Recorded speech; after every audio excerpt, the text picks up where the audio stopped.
বাংলাদেশের প্রধানমন্ত্রী কার নিকট পদত্যাগপত্র পেশ করেন? এটা সামনের অ্যাডমিশন বা চাকরি পরীক্ষা আসতেই পারে। আমরা আবেগে হয়তো দিয়ে ফেলবো জনগণের নিকট, কিন্তু এটা হবে রাষ্ট্রপতির নিকট কিন্তু পদত্যাগপত্র পেশ করেন। আজকের ভিডিওতে আমরা আরো জানবো যে প্রধানমন্ত্রীর বেতন কত বাংলাদেশের। সো এই যে কে কার নিকট পদত্যাগপত্র পেশ করেন, আরো অনেকগুলো রয়েছে, আমরা সবগুলো দেখি। রাষ্ট্রপতি স্পিকার নিকট পদত্যাগপত্র পেশ করেন, সংসদ সদস্য হচ্ছে স্পিকার নিকট, এই দুজন হচ্ছে স্পিকার নিকট, আর পরে দুজন হচ্ছে রাষ্ট্রপতি নিকট। প্রধানমন্ত্রী এবং অন্যান্য যারা মন্ত্রীবর্গে মন্ত্রী রয়েছেন তারাও হচ্ছে রাষ্ট্রপতি নিকট, এবং স্পিকার যিনি রয়েছেন আমাদের মহান সংসদের তিনিও কিন্তু এই রাষ্ট্রপতি নিকট। সো আমরা এবার জানবো যে প্রধানমন্ত্রীর বেতন কত।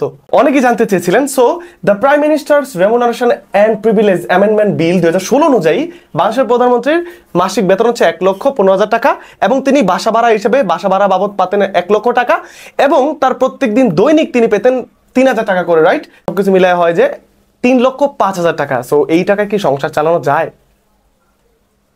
এইচএসসি 24, 25, 26 কিংবা সেকেন্ড টাইমার, কিংবা যাদের সব ঢাকা বিশ্ববিদ্যালয়, রাজশাহী, চট্টগ্রাম, জাহাঙ্গীরনগর, গুচ্ছ, বিউপি, মেডিকেল, ডেন্টাল, নার্সিং, সবার জন্য এই কোর্স। অলরেডি 1,000 জন স্টুডেন্ট, বিজয় উপলক্ষে চলছে 50% ডিসকাউন্ট, 3 দিন সময় মাত্র।